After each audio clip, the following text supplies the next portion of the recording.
তবে আমাদের আজকের আলোচনার বিষয় হলো প্রতিবাদী ধর্ম আন্দোলন, তাই না?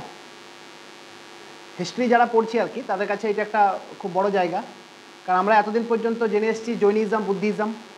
তো অ্যাকচুয়াল এই জৈনিজম বুদ্ধিজমের জন্ম হলো কী করে, তাই না? তো ইতিহাসের সবথেকে ইম্পর্টেন্ট একটা পার্ট সেটা হচ্ছে প্রতিবাদী ধর্ম আন্দোলন। দেখো, যখন একসময় সমাজে ব্রাহ্মণ ধর্মের একটা বিশাল বড় প্রাধান্য দেখা দেয়, অর্থাৎ সর্বের সর্বা ব্রাহ্মণ ধর্ম, ব্রাহ্মণ্য ধর্ম, যেটা ব্রাহ্মণ পুরোহিতদের অত্যাচার, তাদের পূজা করার পদ্ধতি, তাদের যে ধর্মচারণ পদ্ধতি, সেটা ছিল প্রচুর ব্যয়বহুল। এতে তৎকালীন সমাজের মানুষ অতিষ্ঠ হয়ে ওঠে, মানে এদের বিরুদ্ধে একটা আন্দোলনের নামে আর কি। তখন কি করে মানুষ একটা বিকল্প খুঁজে বেড়ায় যে এর বিকল্প কোথা থেকে পাওয়া যাবে। সেই সময় ভারতবর্ষে প্রায় 63টা এরকম ছোট ছোট মানে ধর্ম সংগঠন বা ধর্ম মতের উদ্ভব হয়। তার মধ্যে সবথেকে বেশি উল্লেখযোগ্য যারা সমাজের বুকে অনেক দাগ কেটে গেছে, তাদের মধ্যে উল্লেখযোগ্য হলো জৈন ধর্ম এবং বৌদ্ধ ধর্ম। এছাড়া চারবাক আরও অনেক কিছু আছে, কিন্তু আমাদের আলোচনার প্রধান বিষয় হলো জৈন ধর্ম, বৌদ্ধ ধর্ম। যে কোনো কম্পিটিটিভ এক্সামে এখান থেকে প্রচুর প্রশ্ন আসে, তাহলে সেই প্রশ্নগুলো আমাদেরকে এখানে রেডি করতে হবে, ঠিক আছে? তো তোমরা লেখো প্রথমে ফার্স্ট আগে আমি প্রত্যেকটি লাইন ওয়াইজ প্রশ্ন বলে যাব, সেটাকে লাইন ওয়াইজ লিখে লিখে যাও, ঠিক আছে? লেখো।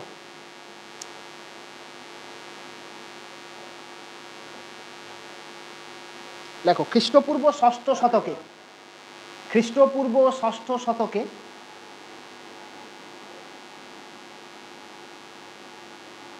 ভারতে বৈদিক ধর্মের আচার সর্বস্ব, আড়ম্বরতা এবং ব্যয়বহুল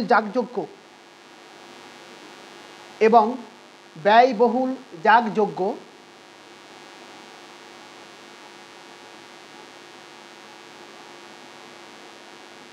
পুরোহিতদের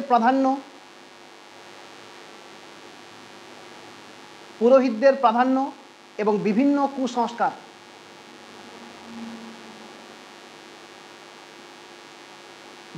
কুসংস্কার থেকে মুক্তি লাভের জন্য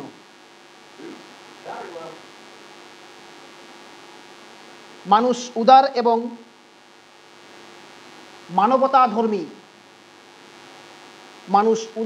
মানবতাধর্মী ধর্মের সন্ধান করতে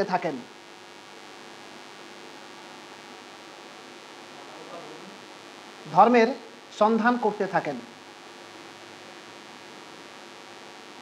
এই অবস্থায়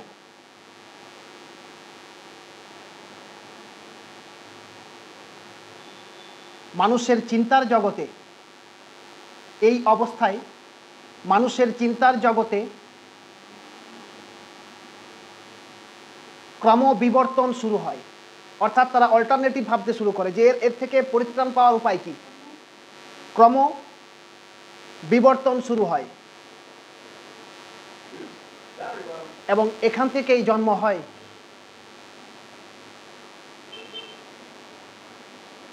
প্রতিবাদী ধর্ম আন্দোলন বা ধর্মমতের।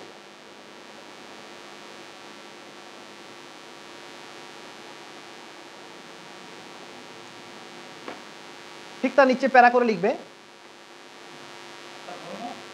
মতের, ঠিক তার নিচে প্যারা করে লিখো যে এই সময় প্রায় 63টি প্রতিবাদী ধর্মের উত্থান ঘটেছিল। তার মধ্যে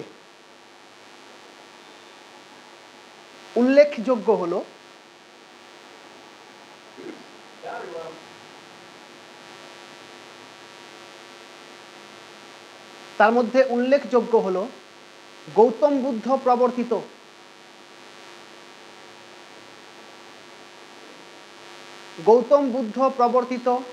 বৌদ্ধ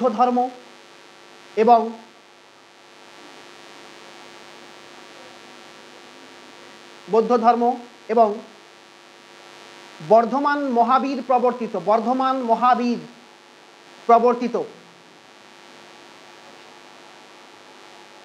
জৈন ধর্ম। জৈন ধর্ম।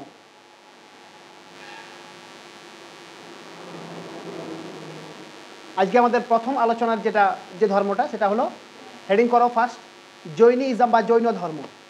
জৈন ধর্ম বা Jainism.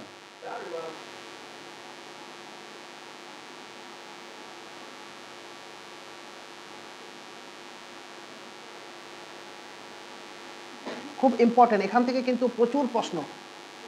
West Bengal public service commission, West Bengal civil service থেকে আরম্ভ করে যে কোনো সেন্ট্রাল এক্সাম, মানে এইগুলোকে কিন্তু কেউ বাদ দিয়ে যায় না, ঠিক আছে? কারণ এগুলো অনেক জানার বিষয় আছে, অনেক কিছু প্রশ্ন এখান থেকে আসে।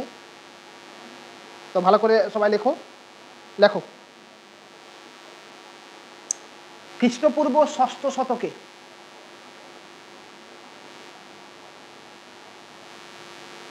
ভারতে প্রচলিত বৈদিক ধর্মের বিরুদ্ধে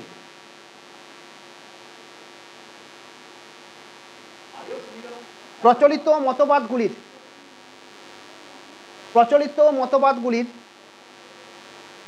অন্যতম ছিল জৈন ধর্ম। জৈন ধর্ম, ঠিক আছে? এটা ইন্ট্রোডাকশনে লিখলে ঠিক তার নিচে এবার সবগুলো আস্তে আস্তে একটা একটা করে ছোটো ছোটো করে লাইন ওয়াইজ প্যারা করে লিখবে, ঠিক আছে? মানে পয়েন্ট করে করে। হ্যাঁ, দেখো, জৈন ধর্মের যারা প্রবর্তক ছিলেন তাদের বলা হতো তীর্থঙ্কর। জৈন ধর্মের যারা প্রবর্তক ছিলেন তাদের বলা হতো তীর্থঙ্কর, বা লিখে রাখতে পারো ব্র্যাকেটে জৈন ধর্মগুরু। তীর্থঙ্কর জৈন ধর্মগুরু, ঠিক আছে? আমি লেখাচ্ছি তীর্থঙ্কর শব্দের অর্থ কী সব লেখাচ্ছি, এগুলো প্রত্যেকটা স্পেসিফিক মানে আছে, এক্সামে এগুলোই জিজ্ঞাসা করে।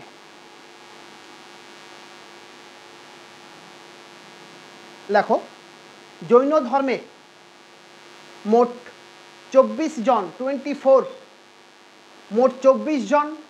তীর্থঙ্কর ছিলেন।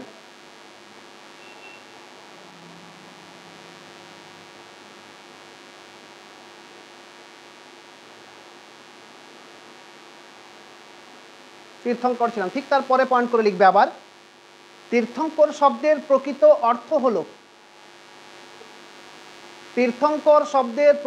অর্থ হলো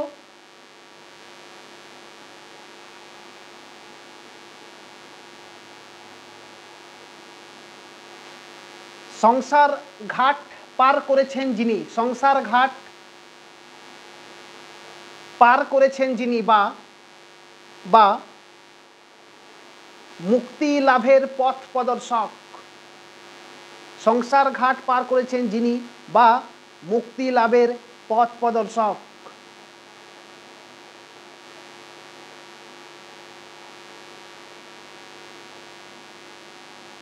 এরা ছিলেন, লিখতে পারো, এরা ছিলেন জৈন সাধু।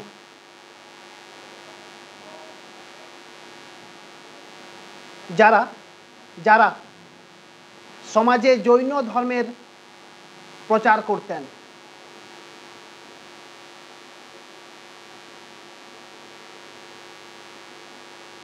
পূর্ণচ্ছেদ দিয়ে লেখো,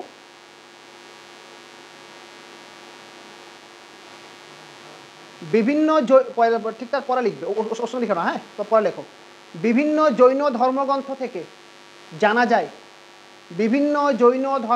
থেকে জানা যায় তীর্থঙ্করদের মধ্যে প্রথম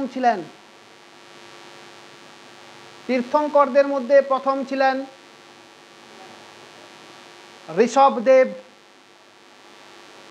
ঋষভদেব বা ঋষভনাথ। তাহলে পরীক্ষায় ঋষভদেব বা ঋষভনাথ পরীক্ষায় জিজ্ঞাসা করতে পারে যে প্রথম তীর্থঙ্কর কে ছিলেন, অ্যান্সার কি হবে? ঋষভদেব বা ঋষভনাথ, ঠিক আছে? নেক্সট লিখো, দেখো 24 জন তীর্থঙ্করের নাম জানার দরকার নেই, প্রয়োজন নেই। এসেনশিয়াল যেগুলো যেগুলো এক্সামে বিভিন্ন প্রিভিয়াস এক্সামে এসছে আর কি, সেগুলোকে আমাকে আগে জানতে হবে। যেমন এরপরে লিখো যে 19তম তীর্থঙ্কর, 19তম তীর্থঙ্কর ছিলেন একমাত্র মহিলা তীর্থঙ্কর, একমাত্র মহিলা তীর্থঙ্কর যার নাম ছিল মল্লীনাথ বা মল্লিকা, মল্লীনাথ বা মল্লিকা।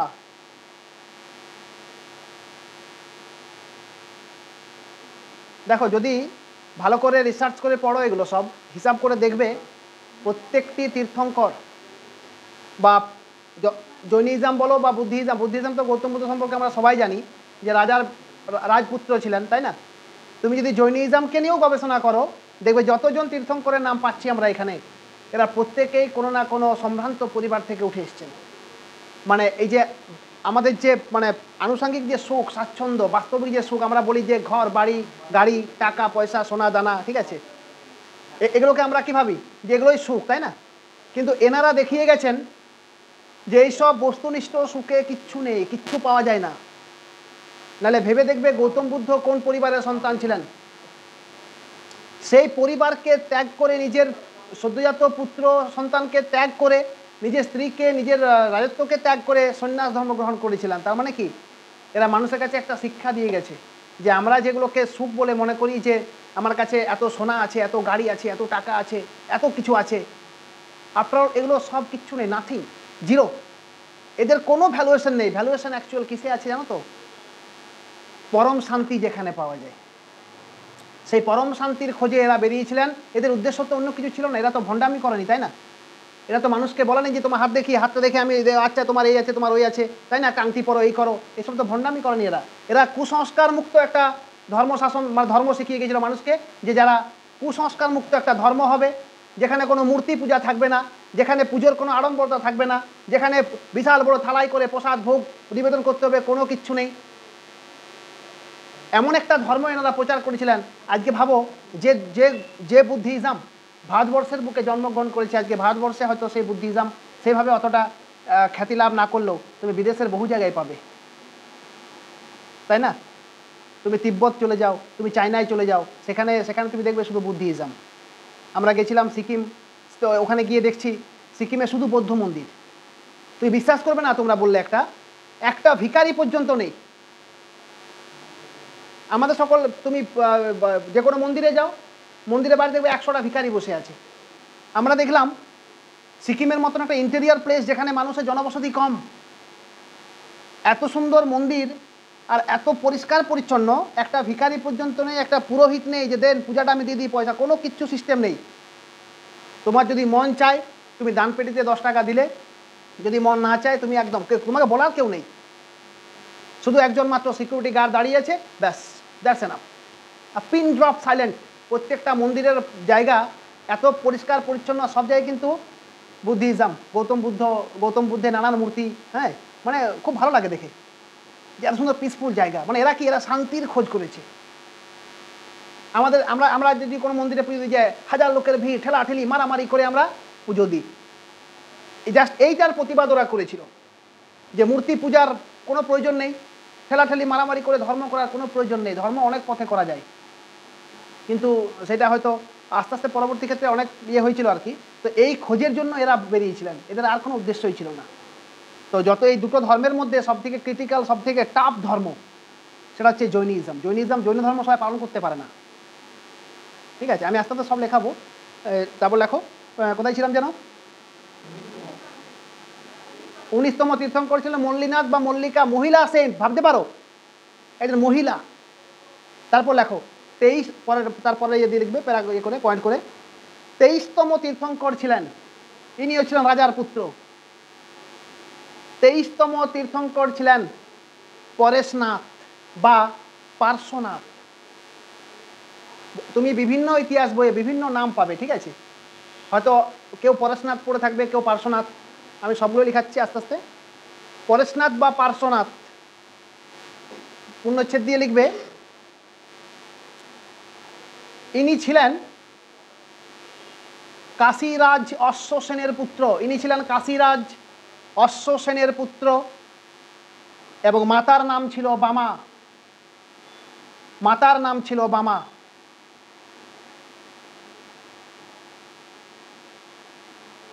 30 বছর বয়সে পার্শ্বনাথ, 30 বছর বয়সে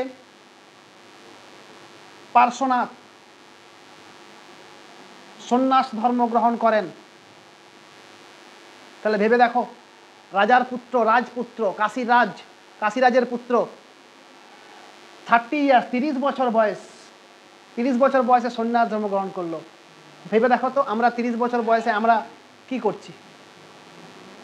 তার মানে ভেবে দেখো, মানে যে যে চাহিদাগুলো ওদের ছিল আর কি, সেগুলো থেকে মাত্র 30 বছর বয়সে এরা মুক্ত হয়ে গেছে। আমরা 80-90 বছর বয়সেও মুক্ত হতে পারছি না, মায়া থেকে মুক্ত হতেই পারছি না কেউ, তাই না? আচ্ছা, তারপর লিখো পূর্ণচ্ছেদ দিয়ে,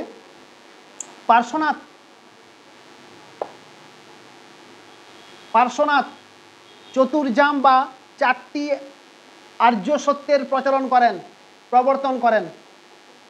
চতুর্জাম, এটা এর তলায় দাগ দিয়ে রাখবে, স্পেসিফিক কোশ্চেন কিন্তু এগুলো।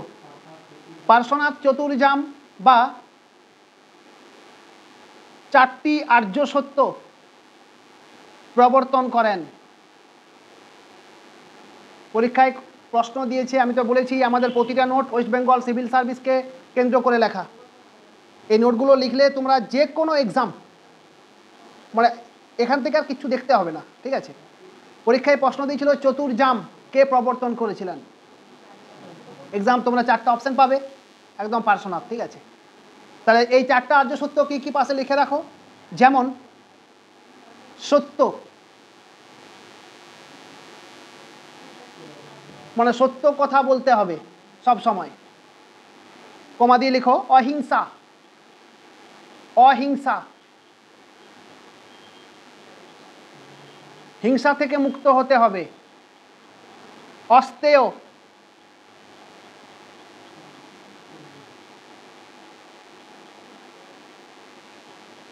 এবং 4 নম্বর লিখো অপরিগ্রহ। অপরিগ্রহ, অপরিগ্রহ এর মানে হচ্ছে কারোর দ্রব্য হরণ না করা, অর্থাৎ চুরি না করা, ঠিক আছে? ওই জাস্ট লাইক ওই ধরনেরই মানে একটা, ঠিক আছে? ওই একই মানে, হ্যাঁ। তাহলে এই হচ্ছে পার্শ্বনাথ, 23তম তীর্থঙ্কর। এ সম্পর্কে লিখালাম কেন না, এটা এর থেকে কিছু প্রশ্ন আসে আর কি, ঠিক আছে? নেক্সট লেখো, তারপরের পয়েন্ট দিয়ে লিখবে যে 24তম তীর্থঙ্কর ছিলেন। অ্যাকচুয়াল এনার সম্পর্কে আমাদের যত লেখা এখানে, ঠিক আছে? এই মহাবীর 24তম তীর্থঙ্কর ছিলেন বর্ধমান মহাবীর। 24তম তীর্থঙ্কর ছিলেন বর্ধমান মহাবীর।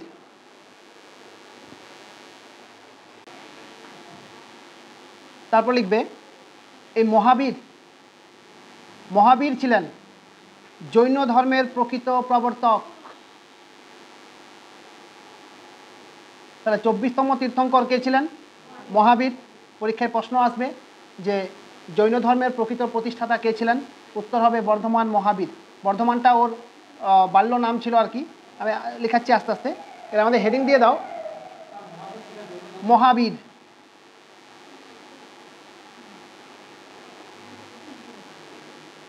প্রথমেই লিখবে জন্ম,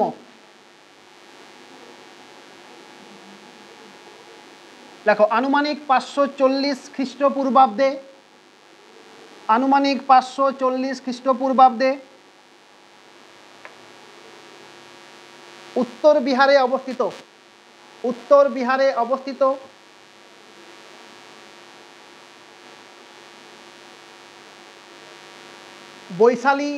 বৈশালীর কাছে, বৈশালীর কাছে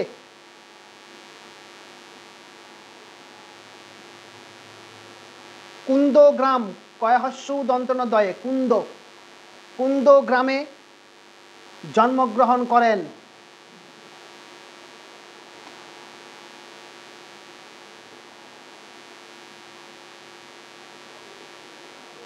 বাল্য নাম,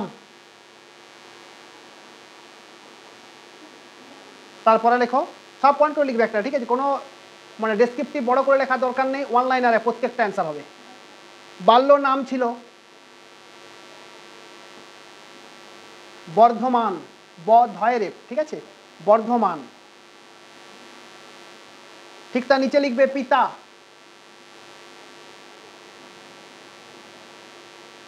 লেখো জ্ঞাত্রিক গোষ্ঠীর নেতা, জ্ঞাত্রিক গোষ্ঠীর নেতা সিদ্ধার্থ, পিতার নাম ছিল সিদ্ধার্থ। তাহলে কোন কোন সম্প্রদায়ের নেতা ছিলেন? জ্ঞাত্রিক গোষ্ঠীর নেতা ছিলেন, ঠিক আছে। এবার লিখো মাতা, লিখবে লিচ্ছবি বংশের, লিচ্ছবি বংশের রাজকন্যা, লিচ্ছবি বংশের রাজকন্যা ত্রিশলা দেবী, ত্রিশলা দেবী।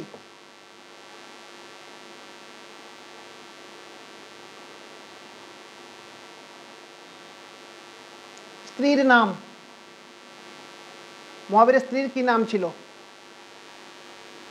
লেখো যশোদা, যশোদা।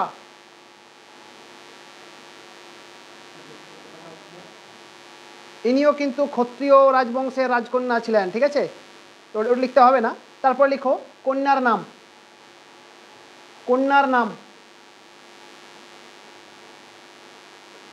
লেখো আনজ্জা বা প্রিয়দর্শনা, আনজ্জা বা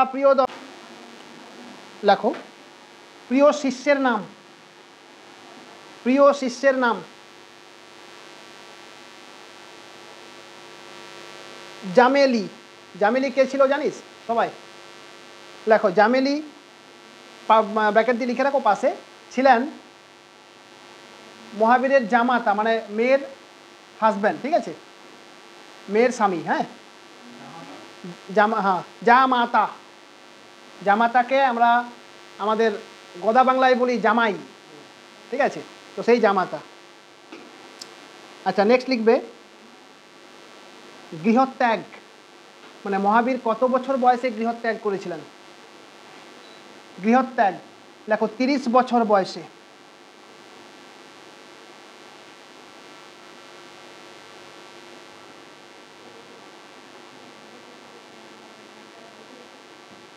ঠিক আছে। নির্বাণ লাভ, নির্বাণ বা এখানে অ্যাকচুয়াল নির্বাণটা হয়তো নাও দিতে পারে পরীক্ষায়, নির্বাণ বা কৈবল্য লিখে রাখো, কৈবল্য, কয় ঐকার ব লয়ে জফলা, কৈবল্য। এর এর প্রকৃত মানাটাও পাশে ব্র্যাকেট দিয়ে লিখবে পরম জ্ঞান, কৈবল্য লাভ, ঠিক আছে, কলম দিয়ে লিখবে 42 বছর বয়সে।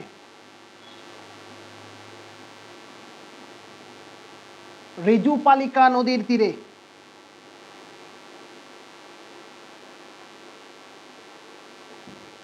ঋজুপালিকা নদীর তীরে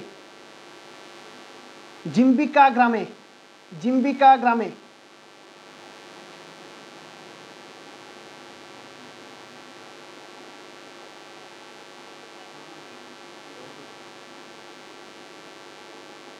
শাল গাছের নিচে, শাল গাছের নিচে। এখানে 4টা প্রশ্ন কিন্তু। নদীর নাম, কোন গাছের তলায় বা কোন বৃক্ষের তলায় তিনি পরম জ্ঞান বা কৈবল্য লাভ করেছিলেন। 3 নম্বর হলো কত বছর বয়সে তিনি কৈবল্য লাভ করেন, ঠিক আছে, আর কোন জায়গায় করেছিলেন, জিম্বিকা গ্রাম। তাহলে এই 4টা প্রশ্ন উঠে আসছে, ঠিক আছে। ঋজুপালিকা নদীর তীরে শাল গাছের নিচে মাত্র 42 বছর বয়সে, ঠিক আছে, তিনি দিব্য জ্ঞান বা পরম জ্ঞান লাভ করেন। এখানে ওইটা পাবি নাই, ওইটা নেই। প্রকৃত সাল, প্রকৃত ডেট কেউ বলতে পারবে না, ঠিক আছে, কারণ এরা খ্রিস্ট জন্মের আগের কথা বলছি। নেক্সট লিখবে, এবার এবার পয়েন্ট আকারে লিখো সব। হ্যাঁ, দেখো মহাবীরের মোট 11 জন প্রকৃত শিষ্য ছিলেন, মহাবীরের মোট 11 জন প্রকৃত শিষ্য ছিলেন।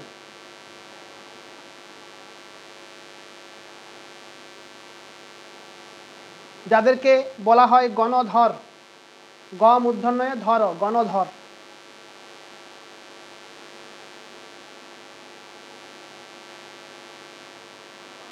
গণধর, এটা খুব ইম্পর্টেন্ট প্রশ্ন, দাগ দিয়ে রাখো, গণধর। এদের মধ্যে উল্লেখযোগ্য হলেন, দু চার জনাকার নাম লিখে নে।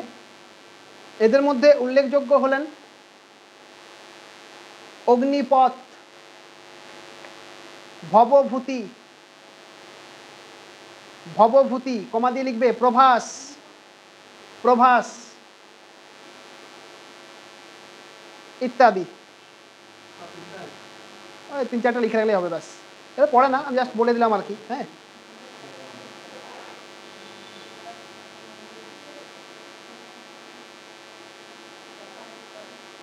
তারপর লিখো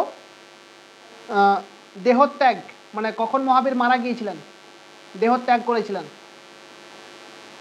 লেখো 468 BC, 468 BC-তে, 468 BC-তে বিহারের রাজগীরের কাছে পাবাপুরী, পাবাপুরী নামক স্থানে, পাবাপুরী নামক স্থানে, পাবাপুরী এটাই পড়বে পরীক্ষায়, ঠিক আছে, পাবাপুরী নামক স্থানে, রাজগীরের কাছে পাবাপুরী নামক স্থানে দীর্ঘদিন অনশনের মাধ্যমে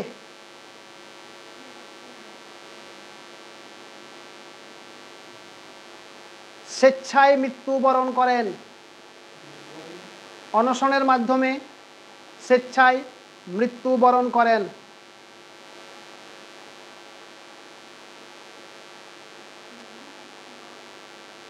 এই ঘটনাটার নাম কি ছিল দেখ, এটা ইতিহাসে কিন্তু বিরল এই কোশ্চেনটা পাওয়া। হ্যাঁ, পাশে লিখে রাখো।